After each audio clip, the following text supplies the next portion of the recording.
Buenas tardes. Hoy vamos a hablar de la reforma pensional del gobierno de Gustavo Petro. Todo el mundo habla de reformas, de cambio, pero nadie dice qué es lo que quiere realmente reforma y cambio. Y todo el mundo habla que las reformas y los cambios que se proponen son progresistas. Eso se dice de la reforma pensional. Entonces, voy a dar mi opinión. Yo he escrito varios documentos sobre esto. Mire, la reforma pensional que ha presentado el gobierno de Gustavo Petro tiene unos puntos positivos y unos puntos negativos. Sobre todo, yo me refiero a la parte de si tenemos un sistema público, un sistema privado o un sistema mixto, que queremos. Hay varias alternativas. Nosotros podemos decir, continuemos tal como está, es decir, la gente sigue, los que quieren cotizando en Colpensiones y los que no quieren se van por fondos privados. Es la primera alternativa. Hay otra segunda que es acabar con los fondos privados y quedarse solamente con fondos públicos, digamos, sería la alternativa de la izquierda. Hay otra que sería acabar en los fondos públicos y quedarse solamente los productos privados, es decir, la alternativa de la derecha. Aún más, esa alternativa implica que también una pequeña variación que no, que se queden en los fondos públicos, todos los que tienen hasta un salario mínimo. Bueno, realmente eso no perjudica a los fondos privados porque muchas veces las personas no alcanzan a pensionarse con el salario mínimo, entonces el Estado tiene que intervenir para subsidiar. Y la otra es una mezcla, es decir, que depende hasta qué tantos salarios mínimos van a pensiones y qué tantos salarios mínimos van a fondos privados. Esta es la última que adoptó el gobierno. Pero en eso hay muchas variedades, ¿no? Porque yo puedo decir, van a pensiones todos los que tengan menos de 4 salarios mínimos, o 6 o 8, y el resto que supere eso se van para fondo privado. El gobierno presentó una propuesta de un pilar hasta 4 salarios mínimos iban a pensiones. Lo que pasara esos 4 salarios mínimos, pues iban a fondo privado. Pero en discusión, primero se dejó 3 salarios mínimos. Y últimamente un acuerdo se llegó a 2.3 salarios mínimos, es decir, se perjudica a la clase media, simplemente lo que digo. Es que uno no puede tener una política que yo favorezco a uno y perjudico a otros. No, aquí no se puede. Lo que hay que hacer es todos se favorecen o ninguno se favorece. O en el caso de las pensiones, yo estoy de acuerdo en que las pensiones altas, por ejemplo, aquí se permite hasta 25 salarios mínimos de pensión, me parece alto, ¿no? Eso casi son 30 millones de pesos mensuales. Yo, por ejemplo, diría, bueno, si queremos hacer más equilibrio, justicia social, pues dejemos que la máxima pensión sea hasta 20 salarios mínimos. Pero yo no puedo, porque voy a proteger a millones de personas, me perjudico a otras. Eso no se puede hacer. O sea, un gobierno de izquierda nunca haría eso. Entonces, la solución de 2.3 salarios mínimos, es decir, que la gente todo el mundo, los que tengan más de 2.3 salarios mínimos deben irse pero menos de 2.3 salarios mínimos, que eso equivale hoy a 2.999 millones. Esos cotizan en Colpensiones y el resto, el excedente, es decir, si alguien cotiza 3 salarios mínimos, por ejemplo, eso sería 3.900.000. Entonces, el excedente de los 2.3 salarios mínimos, es decir, de 2.990.000, va hacia el fondo privado. Y lo mismo si usted tiene 4 salarios mínimos, entonces usted 2.999.000, que es 2.3 salarios mínimos hoy, va a Colpensiones y el resto va a fondo privado. ¿Qué pasa? Con los cálculos que hemos hecho, pierde la clase media y profesional. O sea, los que ganan más de 2.9 millones de pesos mensuales van a recibir menos plata que si estuvieran en Colpensiones. O sea, una persona que gana 3 salarios mínimos tiene una mayor pensión en Colpensiones que en el fondo privado. ¿Por qué? Porque lo que llamamos tasa de reemplazo, más o menos la pensión a cuánto equivale al último salario mínimo, al último salario, es en el fondo público Colpensiones 65%. Mientras que en el fondo privado es 30%. Si es la diferencia, entonces van a perder. ¿Qué son los cálculos? Y pierden mucha plata. O sea, los que cotizan más de 2.3 millones de pesos, pues pierden mucha plata. Claro, los que cotizan menos de 2.3 millones no pierden nada porque siguen con pensiones y no tienen que aportar nada al fondo privado. Entonces, no estoy de acuerdo con eso. Esa no es una posición de izquierda, es una posición de derecha. Realmente, es de derecha. En este punto, sí, el gobierno está equivocado.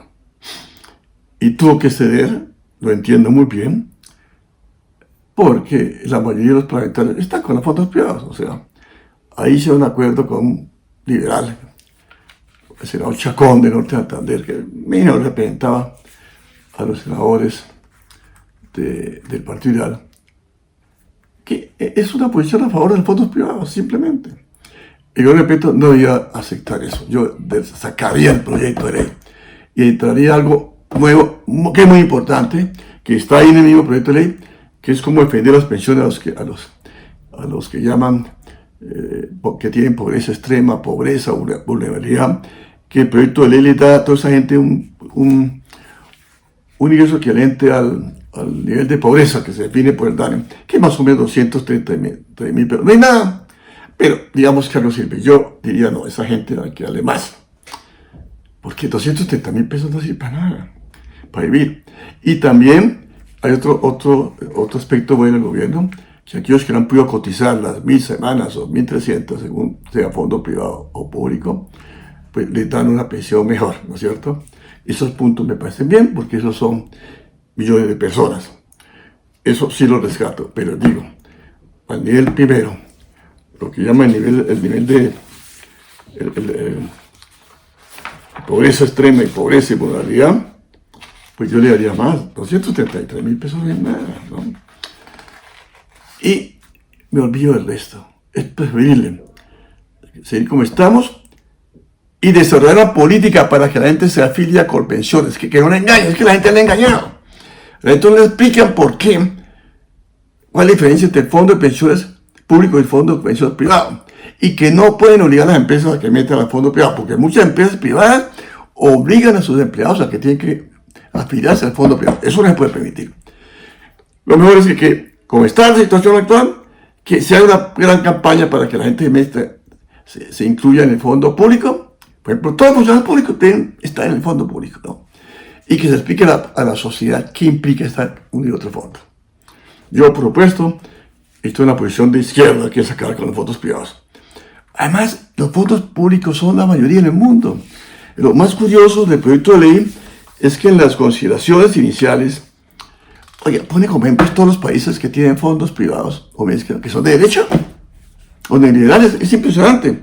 En la exposición de motivos, oiga, eso es la pena, en la exposición de motivos, se citan 27 países que la mayoría corresponde al este de Europa, de reformas aplicadas por neoliberales con el apoyo del Banco Mundial, después del derrumbe de la Unión Soviética en 1991. Esos son, mire, un gobierno que a mí pone como ejemplo sistemas de pensiones de gobiernos de derecha, que son del este de Europa, y asimismo algunos de Latinoamérica también que fueron colocados por gobiernos neoliberales y derecha, ¿no? Ahí está México, Panamá, Salvador, Panamá, Uruguay, República Dominicana y Costa Rica. En México, el presidente ahorita, que me acuerde, si no estoy mal, firmó un decreto en que declara que todo el mundo se pensiona con el último salario. Imagínate, eso es increíble. Me parece una exageración porque eso implica un gasto presupuestario muy alto, ¿no? Pero por lo menos está quitando esa idea del fondo privado. Entonces, pienso que este proyecto de ley tiene beneficios, pero tiene unos problemas muy complicados, ¿no? Lo mejor es que no se apruebe, es la verdad. Y que el gobierno presente uno aparte solamente para defender los pobres, los que están en pobreza extrema, en pobreza, vulnerabilidad, y aquellos que que no completan sus semanas para cotizar, que no le deben devolver la plata y no darles una pensión aceptable. No me parece correcto 233.000 pesos, hay que darles más. Eso no sirve para nada. 233.000 pesos, sí, mantener en la pobreza, exactamente. Mantener en la línea de pobreza. Queremos acabar con la pobreza. Por favor, el gobierno de Petro, queremos acabar con la pobreza. 333.000 veces dejarlos en la pobreza, la gente hay que subirle más. Por lo menos yo les doy 500.000 pesos por lo menos ahora. Entonces, este es un aspecto que quería mencionar de este proyecto de ley de pensiones. Lo mismo haré con los otros proyectos, hacer comentarios sobre el proyecto de tiempo laboral, el proyecto de salud. Cada una tiene sus puntos positivos y sus puntos negativos. O sea, no todo es perfecto, ¿no? Entonces, como para resumir, un verdadero gobierno de izquierda, no digo verdadero, un gobierno de izquierda que quiere realmente luchar por una verdadera justicia social, acabaría con los fondos privados. Esa es la verdad. No lo sacaría, bueno, todo sería para fondo público y dejar el fondo privado como una alternativa para si alguien quiere cotizar más para tener una mayor pensión, ¿no? Eso sí se puede permitir.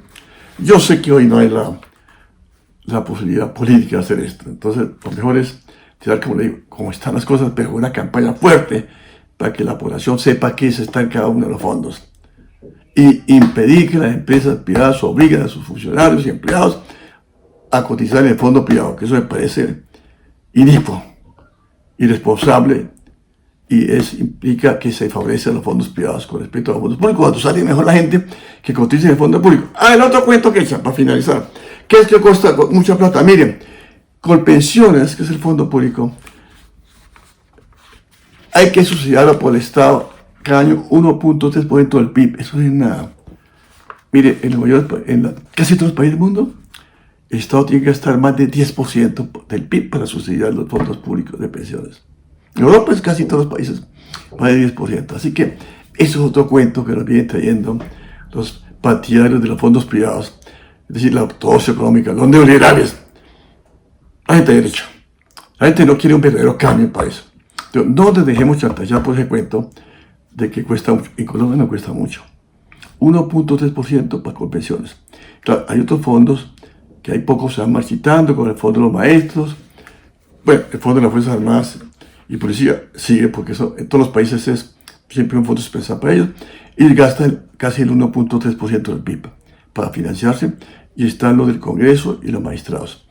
Entonces, esta es mi opinión sobre la ley de pensiones que se ha presentado.